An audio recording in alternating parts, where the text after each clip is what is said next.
በኢትዮጵያ የጥበብ ዓለም ውስጥ ስመጥርና ሁላችንም ዘንድ እጅግ ተወዳጅነት ነበረው። ከፕሮግራም አቅራቢነቱ ባሻገር በበርካታ ፊልሞች ላይ ባሳየው ድንቅ የትወና ብቃቱና ልዩ በሆነው የሰው አክብሮቱ በኢትዮጵያውያን ልብ ውስጥ ትልቅ ስፍራንም ቋጥሯል፣ ገንብቷል። ነፃነት ወርቅነህ ነፂ ባደረበት ድንገተኛ ህመም ከዚህ ዓለም መለየቱን በከፍተኛ ሐዘን ተሰምቷል። ሰላም ጤና ይስጥልን። የተወደዳችሁና የተከበራችሁ የበመንገዴ ሚዲያ ተከታታዮቻችን በያላችሁበት እንደምቆይታችኋል።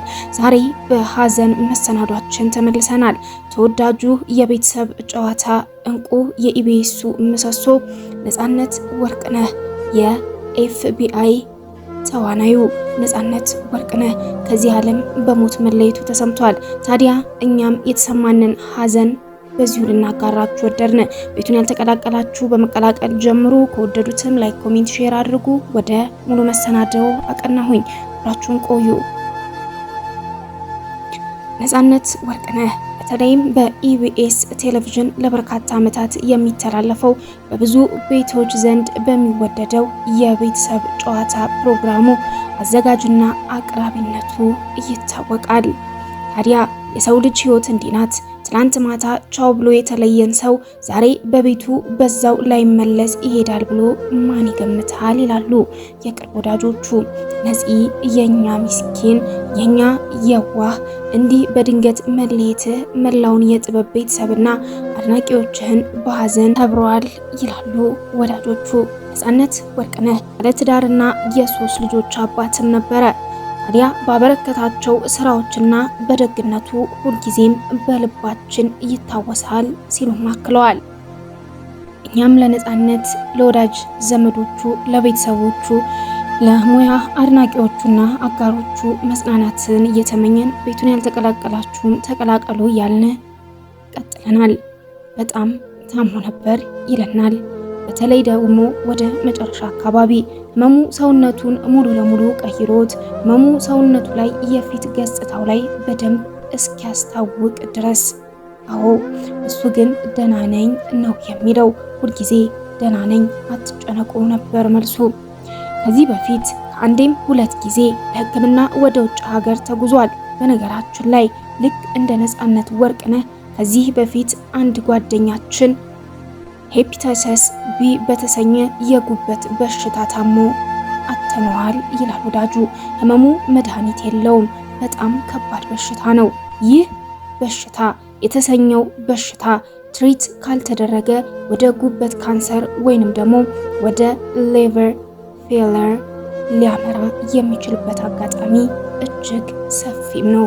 ታዲያ የምንወደውና የምናደንቀው የፊልም ተዋናይ፣ ደራሲ እንዲሁም ዳይሬክተር፣ የቴሌቪዥን ሆስት ነፃነት ወርቅነህ በዚህ ህመም ከተያዘ ቆይቶ ነበር። እውነት ነው። በቴሌቪዥን መስኮትም ብዙዎች እረ የዚህ ሰውዬ አይን ወዴት እየሄደ ነው? ሰውነቱስ የጤና ነውን? እያሉ ይጨነቁ ነበር። ነፃነት ወርቅነህ መጀመሪያ ጊዜ ያየሁት ፍሬሽማን በሚለው ቲያትር ነው። በህይወት ዘመኔ ካየኋቸው አጠቃላይ 5 ቲያትሮች ውስጥ ፍሬሽማን ቲያትር አንዱ ነበር ለኔ ይላል ወዳጁ። ብዙም የቲያትር ተመልካች አይደለሁም፣ ነገር ግን የነፂን 2 ቲያትሮች ብሔራዊ ቲያትር አዳራሽ ውስጥ ተገኝቼ ተመልክቻለሁ። ታዲያ ነፂ የኪነ ጥበብ ሙያውን ያዳበረው በቀበሌ ኪነት ውስጥም ነው። የመጀመሪያ የቀበሌ ተውኔቱ ልብ ድፍን ይሰኝም ነበር። ከዛ በኋላ ግን ኢቲቪ መዝናኛ በነበረበት ሰዓት መስኮት በተሰኘ አጫጭር ድራማዎች በሚተላለፉት ፕሮግራም ላይ ረዳት ተዋናይ ሆኖ ይሳተፍም ነበር። ብዙ ለፍቷል። ነፂ በአንድ ወቅት ማለትም ከ1995 እስከ 1999 ዓመተ ምህረት ድረስ ሙሉ ለሙሉ የቲያትር ተዋናይ ነበር ማለትም ይቻላል። በ2000ዎቹ ዓመተ ምህረት አካባቢ ከቲያትር ሙያ በቀጥታ ወደ ፊልም ያመራው ነፃነት አሊያም ነፂ በፊልሙም የራሱን አሻራም አትሟል።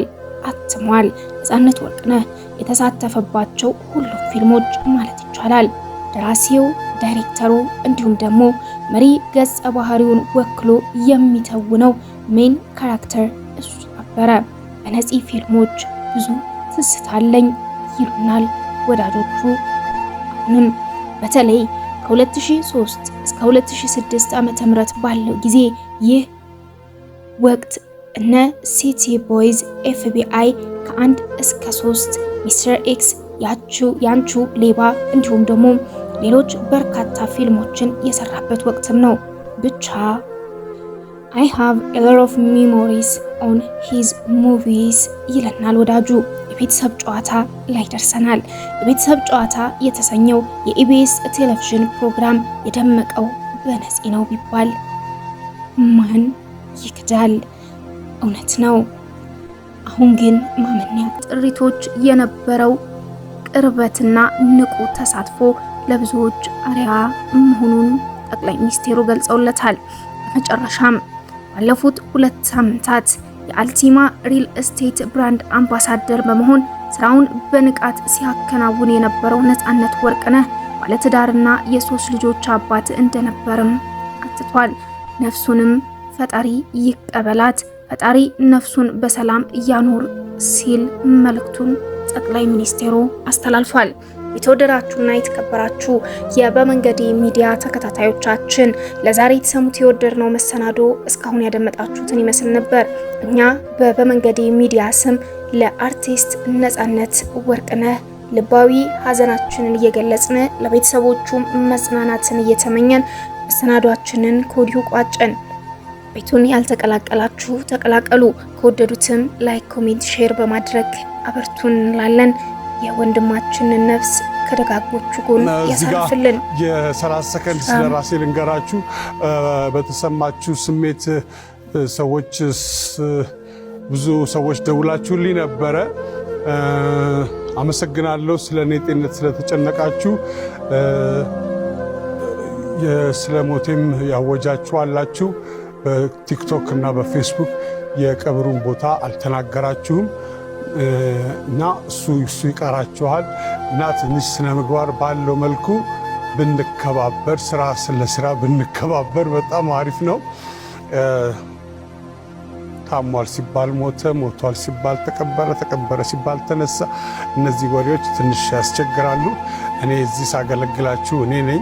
ለቤተሰብ ግን ደግሞ በጣም አስፈላጊ ሰው ነኝ።